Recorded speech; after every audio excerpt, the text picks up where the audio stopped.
Hey everyone, welcome to Blooming Change. This is rebloom.news' weekly interview series where we interview people who we believe are making a positive impact in the world of sustainability.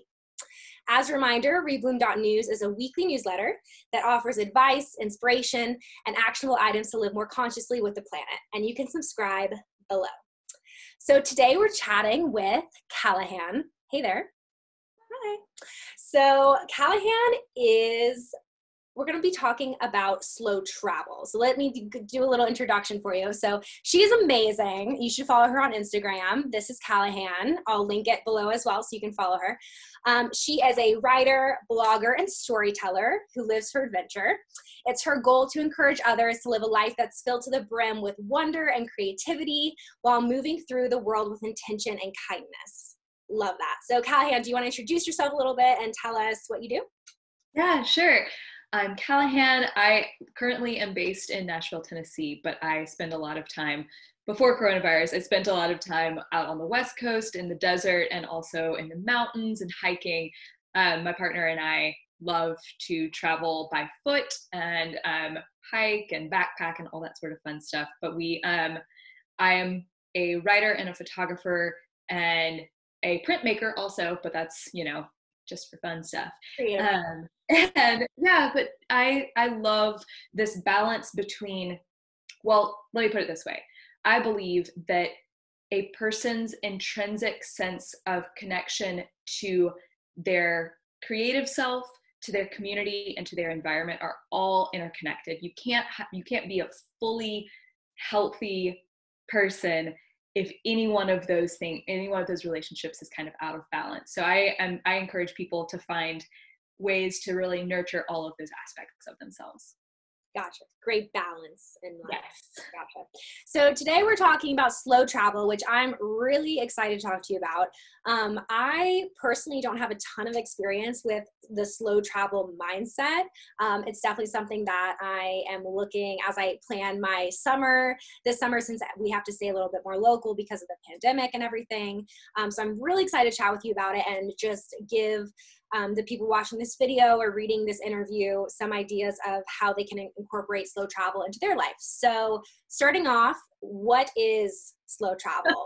Define it for us. Totally. So slow travel, that slow part is very similar to like slow living or slow fashion. It's an alternative to the really fast-paced, consumer-driven culture. When you're choosing to travel slowly, you prioritize those cultural experiences and personal connections and environmental awareness over trying to, see all of the things at once and get all of the good Instagram pictures. You're really trying to be more mindful and intentional with the way that you're moving through a new space and the way you explore the planet.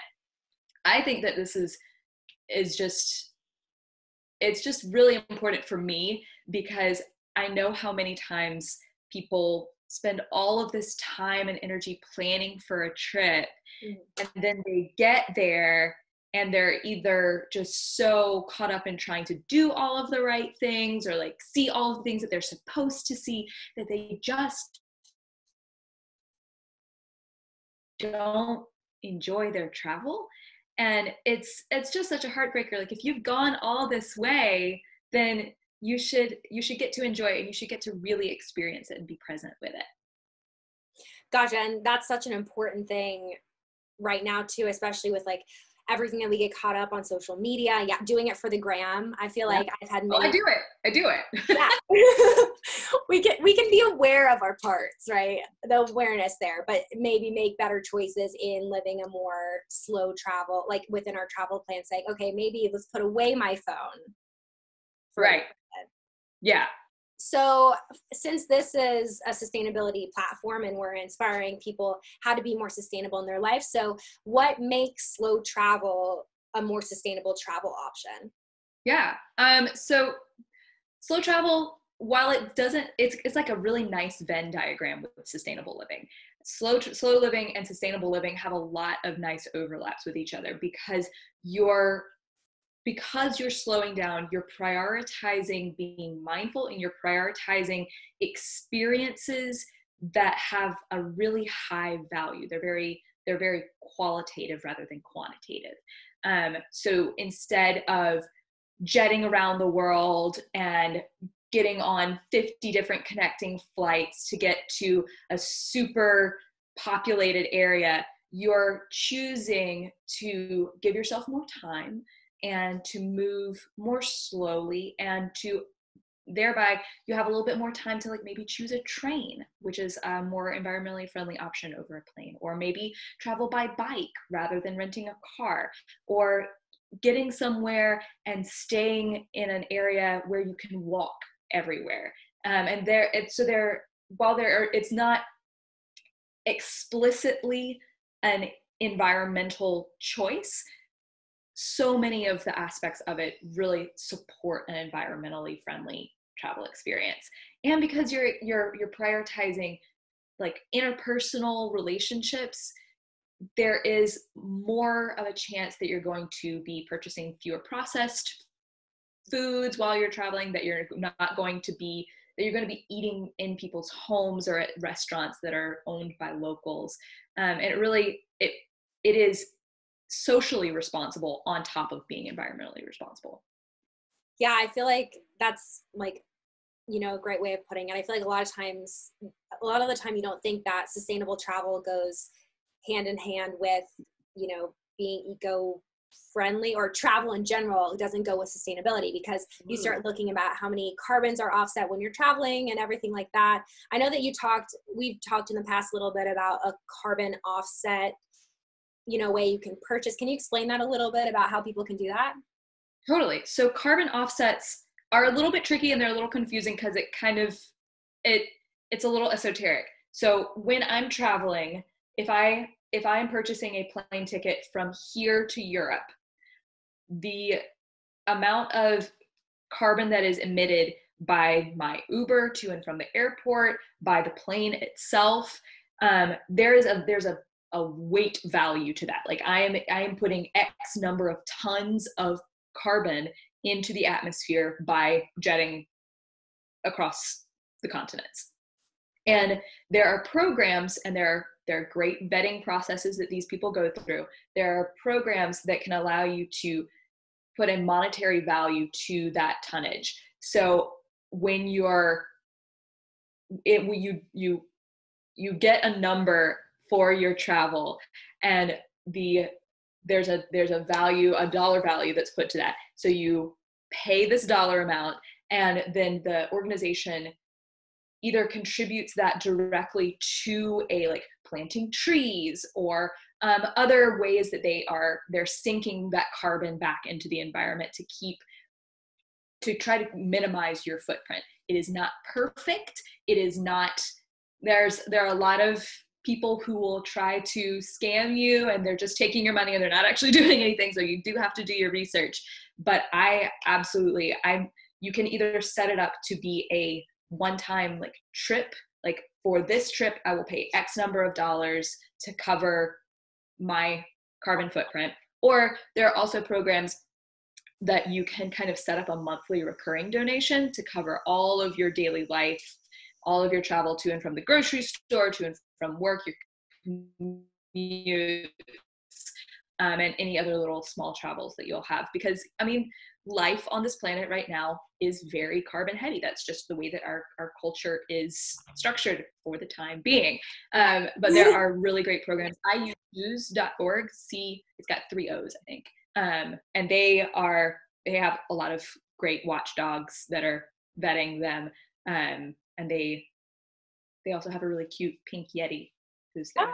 Yeah, I'll definitely have to link that below so people can go on and, check out that one. I did my own carbon offsetting research recently, and it is hard to know what to trust. So yeah, I'll definitely link that to make sure people can see that. So what's one of your, I'm just curious, what's one of your favorite slow travel memories that you have? What's a great experience you've had living, implementing slow travel into one of your experiences? Totally. So I grew up in Germany off and on. My family was military, so we lived over there for a couple of different times. And so I grew up with this experience that like, all right, we're going to go somewhere as a family, and we'll like take our bicycles. So the first time that I ever went to the Netherlands, we drove from our house in Germany with our bicycles to the Netherlands, and we like had a house. We had a little room on a farm in the middle of the country, and we had our bicycles, and we would just like go on little day trips out everywhere, and we would meet the farmers' grandparents, and like you can really build these really rich cultural experiences that you don't necessarily get if you're just trying to hit the like museum highlights or any sort of like, yeah, if you're just checking boxes, it really takes away from that ability to make those connections. Last year though, we kind of did a slightly different trip, my partner and I. He was working as a tour manager for a band that was traveling via a rented RV, like the Travel America RVs. Mm-hmm. And so I flew out to their final show and rode back with him in the RV to where they had to return this rental RV to. And it was such an amazing experience because RV travel, I may not have given enough credit to in the past, because like you have total control over the pace of your travel. Like if you don't get to your destination, you can just stop and you can just like sleep and park, and you can go to the grocery store and buy whole foods instead of going through your fast food places. And it's fascinating. And I haven't done enough research into like a lot of the more environmental issues that kind of maybe go with a really heavy vehicle like that. Mm-hmm. But I had such a great experience as a slow traveler with an RV, being able to like really shape the trip as we went and really going with the flow. And that flow is not something that you necessarily get to have if you're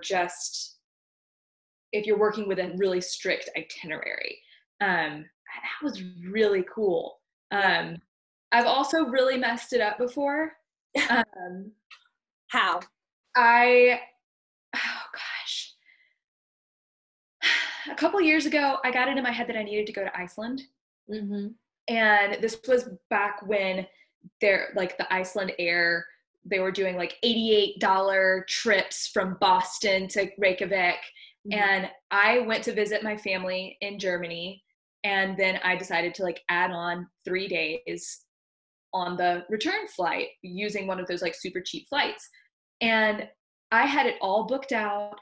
I had oh my gosh, because it was such a short time frame, I had literally every minute of that trip planned. And I hate that. Like it is like, there's a balance between plan everything so you don't have to worry about it, and like maybe don't plan everything so that you can like stop and see cool things that you experience it. Yeah.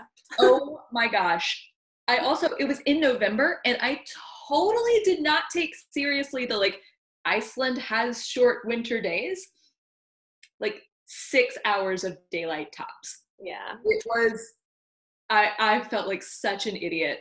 I very, very nearly missed the return flight because I was just like pulling off the road to take pictures of sheep every 5 miles. It was awful, but like, it was an awesome trip, and I'm really glad that I did it, but it was absolutely just reconnaissance for the next trip, because I would never recommend that someone do what I did. That is so funny that you say that, because I have a very similar experience with an Iceland trip where yes, really, where I, booked a cheap flight over there, and like I ended up driving the entire ring. Oh my gosh. In like 4 days. Like it was crazy what I thought that was like the epitome of like, checking off all the boxes. I was like, I want to see this waterfall, go, drive through this tunnel, do this and this and this. And it was like, I think that's one of the trips that I learned so much from it. It was amazing. But at the end of it, I was like, oh my God, I'm exhausted. That's not a vacation. Yeah. It's like, right.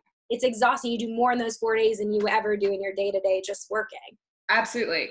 And that's really the point of slow travel, is to let you be totally present where you are. And if you're not really able to shut out the busy and really get grounded in your place where you are, then you come home tired and you come home like, that's not what travel is supposed to do. That's not what these experiences are really meant to be. Yeah. Well, thanks so much for sharing some slow travel ideas with us, and hopefully inspiring people that are watching this how they can plan their summers in a more slow travel mentality and having that. Is there any last thoughts you want to say about it?